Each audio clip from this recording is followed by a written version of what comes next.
Imaginez vous réveiller un matin dans un monde transformé en cauchemar. Des créatures parcourent les rues, l'obscurité recouvre le ciel et la terreur s'empare de chaque âme. Mais il ne s'agit pas d'une scène d'un film d'horreur, c'est une prophétie du livre de l'Apocalypse qui se déroule sous nos yeux. Pourquoi devrions-nous nous soucier de ces visions anciennes aujourd'hui? Parce qu'ils contiennent des signes avant-coureurs et des vérités profondes qui résonnent dans notre monde actuel. Alors que nous sommes témoins du chaos qui nous entoure, il est crucial de nous demander: sommes-nous préparés à ce qui va suivre?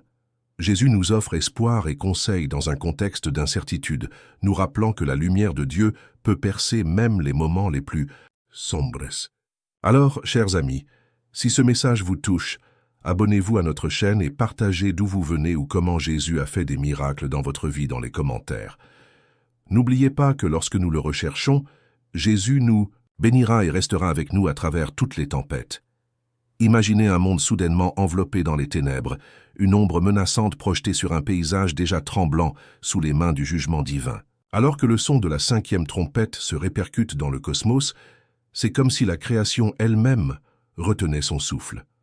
Le ciel, autrefois bleu azur et serein, est désormais hanté par un gigantesque nuage de fumée s'élevant des abysses, une révélation terrifiante pourtant annoncée depuis longtemps.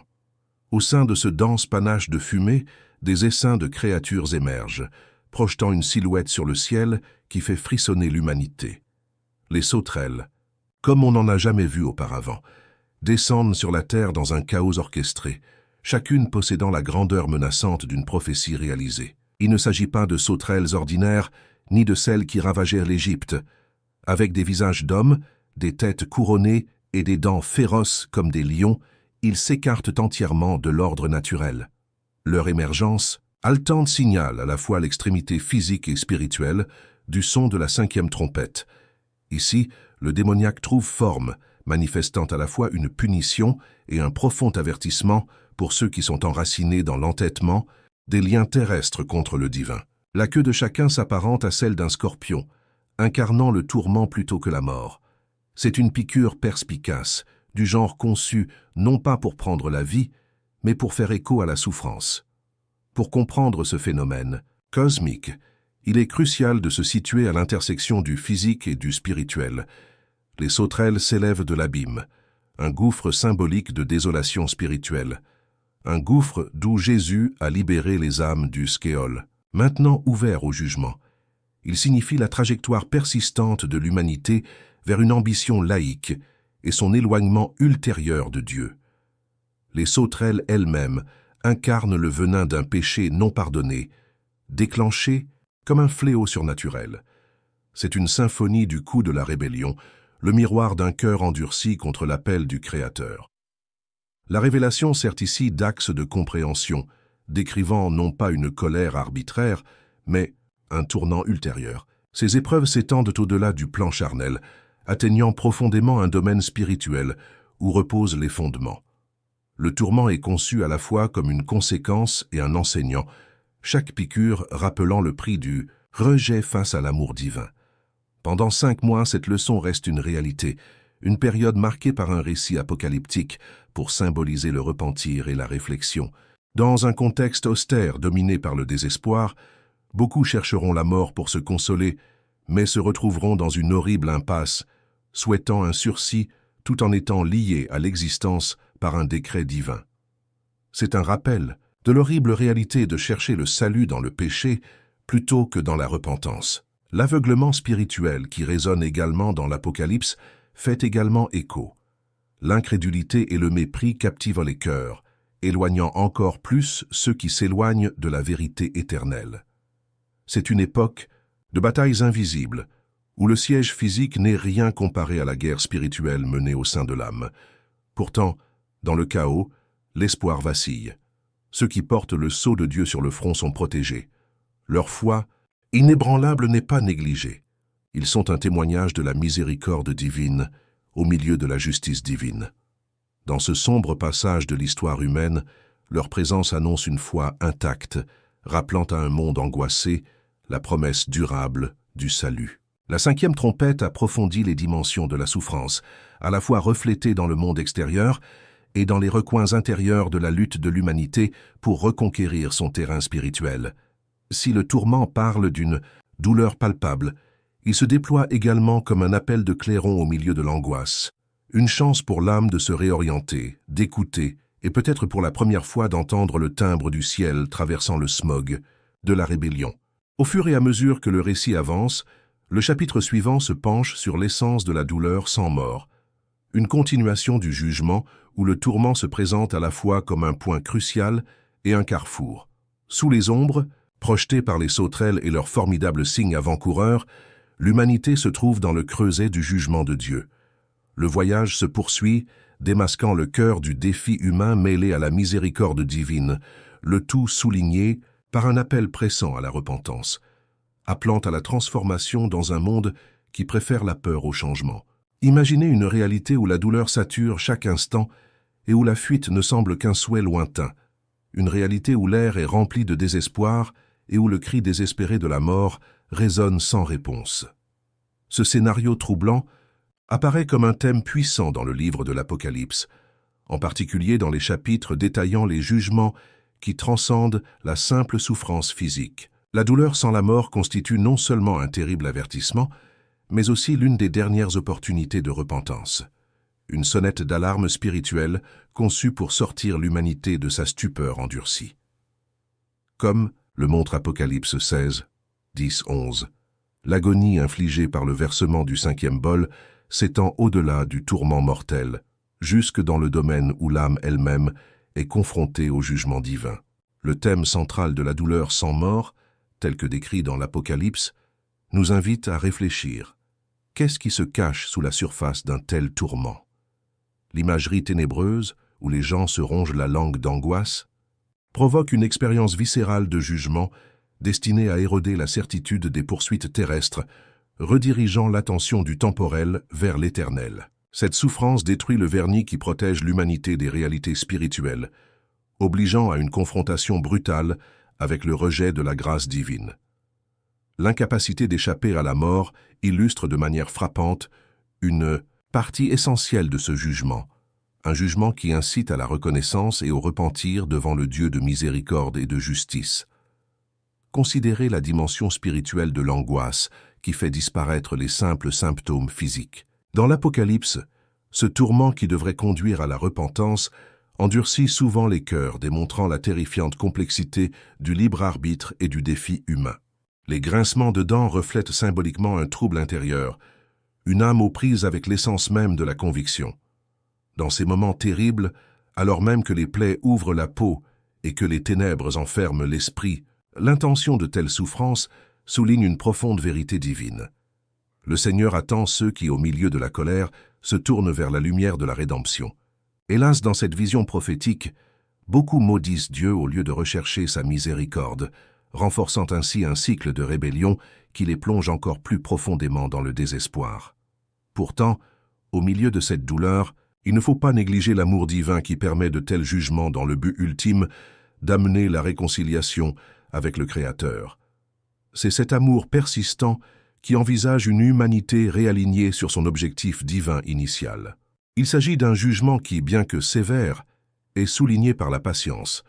Au lieu d'exécuter une destruction immédiate, Dieu offre un espace où la réalisation peut s'épanouir en une renaissance spirituelle. L'agonie persistante fonctionne comme un rappel sévère du pari de la grâce dans la rébellion contre les ouvertures de salut de Dieu. Dans un monde attiré par les ténèbres, un contrepoids inquiétant se dévoile à travers un jugement qui semble cruel mais qui en dit long sur la miséricorde, nous rappelant que Dieu mène un combat spirituel pour la rédemption de chaque âme. La description que donne l'Apocalypse des tourments incessants met à nu l'impact profond du péché sur l'âme, une réalité que l'humanité moderne élude souvent habilement ou rationalise au milieu de ses distractions tangibles. Cependant, cela renforce cette réalité scripturaire comme étant intemporelle. Hors des ténèbres, il faut chercher la lumière, une vérité qui se reflète éternellement dans les appels au repentir. Réfléchissez au conflit profondément spirituel entre l'ignorance délibérée et ce formidable appel au repentir. À mesure que chaque coupe est versée, chaque trompette sonne, et à mesure que se déroule chaque jugement scellé, la fenêtre d'un véritable repentir se rétrécit, intensifiant l'urgence. Pourtant, les cœurs semblent endurcis. Un rappel brutal de l'obstination de Pharaon avant l'éventuelle libération d'Israël, mais la destruction pour ceux qui s'opposaient à Dieu. Dans de tels scénarios, insiste le livre de l'Apocalypse, la seule voie vers un véritable soulagement passe par la réceptivité à la miséricorde divine et l'acceptation du pouvoir transformateur de la croix. Tout comme le monde dans lequel s'est exprimée la vision de Jean, le nôtre regorge également d'âmes qui se détournent de la reconnaissance de leur sécheresse spirituelle, souvent seulement agitées par de profonds moments de douleur personnelle. La révélation donne une articulation aiguë à ces moments de crise, où l'absence de mort sert de catalyseur à l'éveil spirituel plutôt qu'à une évasion. Cette absence distincte accentue l'appel divin à la repentance, un moment essentiel où l'âme peut choisir la vie, non seulement mettre fin à son existence terrestre, mais entrer dans l'étreinte insondable de la résurrection divinement initiée. Ce récit nous met aujourd'hui au défi d'examiner nos affinités et de considérer comment elles nous conduisent vers ou loin de la vérité divine. L'Apocalypse nous rappelle que l'humanité est farouchement aimée. Dieu ébranle les fondements du confort et de la complaisance par de tels jugements, non pas par vengeance, mais par un désir intense que l'humanité revienne à lui. Dans nos considérations spirituelles, nous devons nous demander: sommes-nous davantage en phase avec les rebelles qui refusent le réconfort, ou reconnaissons-nous ces moments de difficulté comme des fenêtres d'invitation divine, nous rappelant à l'espoir et à la foi? Pour ceux qui naviguent dans les couloirs de l'existence moderne, résistant aux zones de confort engourdies pour plutôt ouvrir les yeux sur les appels divins, le message de l'Apocalypse, bien que chargé d'images de troubles, réitère la possibilité de la rédemption, une invitation divine résonnant à travers le temps, invitant à la préparation et à la réponse. Alors que nous contemplons la douleur sans la mort, puissions-nous être poussés non pas à une nouvelle rébellion, mais à une transformation pleine de grâce qui nous ancre dans la vérité durable de la poursuite de Dieu, inflexible jusqu'à ce que tous aient l'occasion d'embrasser sa promesse éternelle. Les ombres de notre époque actuelle font écho aux murmures d'anciennes prophéties. Alors que nous nous trouvons au bord de ce qui semble être le déploiement des avertissements de l'Apocalypse, nous ne pouvons nous empêcher de remarquer les parallèles entre les textes anciens et les troubles d'aujourd'hui. Ce chapitre nous met au défi de regarder profondément dans l'âme de notre époque, d'en reconnaître les signes et de nous demander si nous entrons dans l'aube de ces jours prophétiques dont nous parlons depuis longtemps. Aujourd'hui, la tourmente mentale et émotionnelle s'empare du monde comme jamais auparavant. L'anxiété, la dépression et un profond malaise spirituel affectent des millions de personnes, apparemment sans remède. Le sentiment de déconnexion et de vide, un vide de sens et de but, imprègne les sociétés qui se sont détournées des vérités spirituelles. Dans le bruit grandissant de l'information et des choix sans fin, la vérité devient un choix, plutôt qu'une certitude fondamentale, conduisant beaucoup à la tromperie. La Bible nous met en garde contre cette tromperie, la préfigurant comme un signe de la fin des temps. L'apôtre Paul a écrit qu'une telle tromperie s'installerait, conduisant les gens à échanger la vérité contre un mensonge, comme nous le voyons dans Romains 1, 25. Il ne s'agit pas simplement de se détourner de la foi. Il symbolise la montée de mouvements et d'idéologies qui obscurcissent la vision claire de la vérité de Dieu. À sa place, nous trouvons la confusion, le relativisme moral et une culture égocentrique plutôt que centrée sur Dieu. En approfondissant, nous constatons que ces signes ne sont pas nouveaux. Tout au long de l'histoire, l'humanité a connu des vagues de déclin et de renouveau sociétal. Pourtant, il existe quelque chose d'uniquement omniprésent à notre époque, une crise d'identité collective liée à une technologie de pointe qui amplifie immédiatement les voix, véridiques ou non, aux quatre coins du globe. Considérez l'augmentation des conflits mondiaux, des catastrophes écologiques et la résurgence des faux prophètes à travers le spectre numérique. Chaque événement, chaque personnage fait écho aux pages de l'Apocalypse, s'alignant sur les avertissements de Jésus dans Matthieu 24 concernant les guerres et les rumeurs de guerre, de famine et de tremblements de terre comme début des douleurs de l'accouchement. Ces signes sont-ils vraiment les précurseurs des temps dont parle l'Apocalypse, ou simplement le reflet d'un monde qui évolue constamment dans des cycles de défis et de triomphes? Nous devons faire attention à ne pas tomber dans le désespoir ou la complaisance, car cela reviendrait à manquer le véritable appel de ces messages, nous éveiller, nous repentir et assurer notre position spirituelle devant Dieu.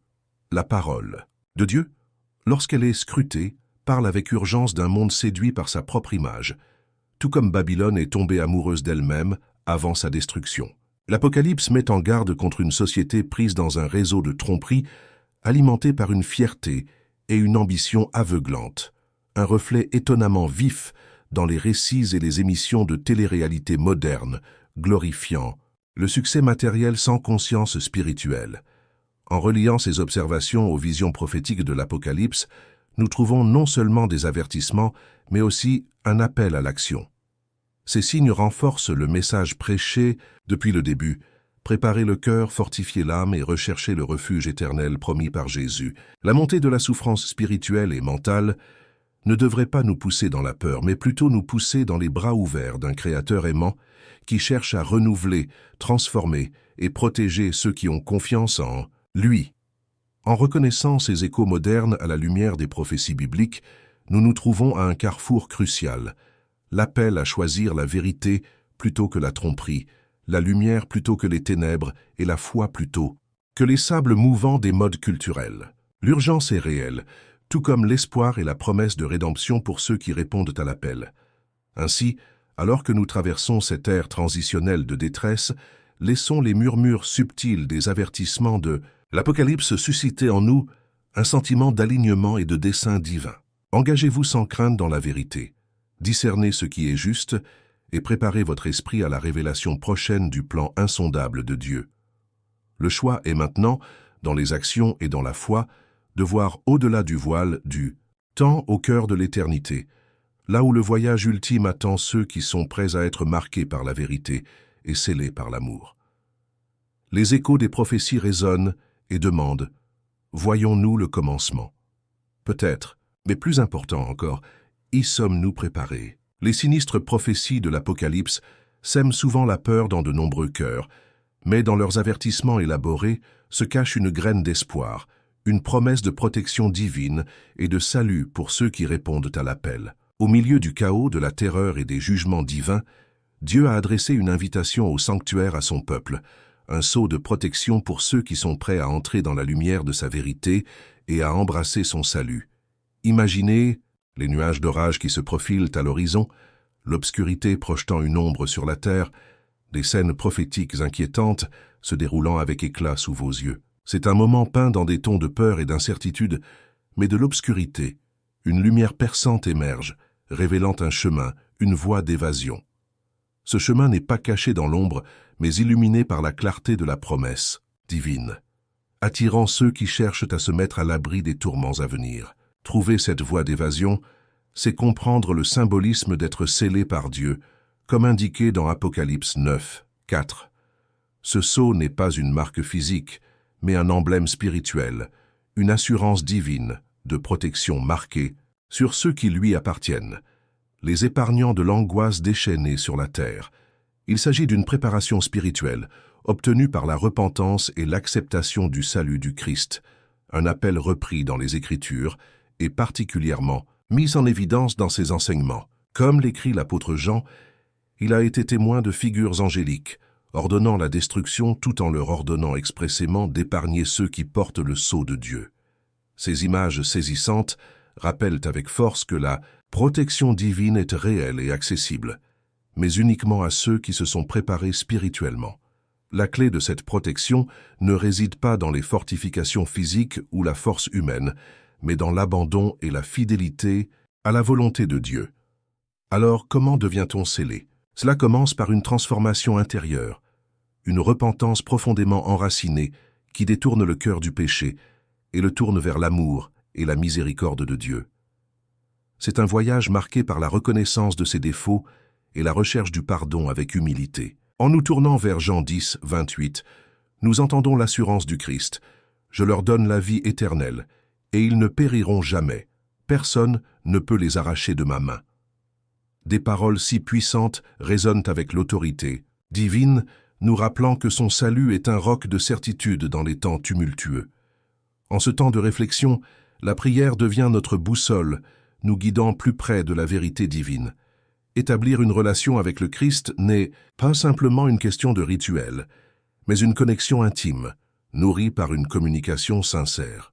Cela nécessite une ouverture à ses conseils, un désir d'apprendre de ses enseignements, permettant à ses paroles d'être la lampe à nos pieds et la lumière sur notre chemin. Ce voyage spirituel s'enrichit en s'immergeant dans les Écritures. Cela devient un régime pour l'âme, renforçant la foi et renforçant notre détermination contre la guerre spirituelle. Les histoires, les enseignements et les promesses de la Bible nous rappellent continuellement la fidélité de Dieu, nous exhortant à demeurer dans sa vérité et à rester vigilants contre la tromperie. De plus, ce sceau de protection appelle à vivre une vie qui reflète l'image du Christ. C'est une incarnation de l'amour, de la compassion et de la droiture qui transcende les simples mots. En tant que croyants, mettre notre vie à part comme témoignage du royaume de Dieu signifie interagir avec les autres avec gentillesse, offrir la grâce comme Jésus l'a fait et marcher humblement dans la poursuite de sa justice. Le temps est un facteur crucial. Les prophéties préviennent que la fenêtre du repentir ne restera pas ouverte indéfiniment. Chaque instant qui passe est un battement de cœur plus proche du point culminant de ces visions prophétiques, ponctuant l'urgence de choisir le salut avant qu'il ne soit trop tard. The Way of Escape est un voyage du présent, une décision d'embrasser la lumière aujourd'hui, pas demain. En fin de compte, la promesse d'être scellé avant le déroulement des jugements ne consiste pas à échapper aux défis terrestres, mais à s'épanouir spirituellement grâce à la grâce de Dieu. Il s'agit du renouvellement de l'esprit et du cœur, en les alignant sur la volonté divine. Cela nous rappelle que même si le chaos peut s'effondrer autour de nous, nous pouvons trouver la paix et un refuge dans la certitude de la promesse de Dieu, assurée de notre place au sein de son royaume éternel. Laissez-nous toujours Apocalypse 9, 4 nous le rappeler. Le sceau de Dieu est accessible à toute âme désireuse de le recevoir. Saisissons ce moment avec révérence et urgence, tournant notre regard vers Jésus, qui seul est le fondement de notre foi et le gardien éternel de nos âmes. Laissez son amour nous sceller avant que l'aube aveuglante de l'accomplissement n'arrive, garantissant que notre sanctuaire en lui reste inébranlable au milieu de la tempête.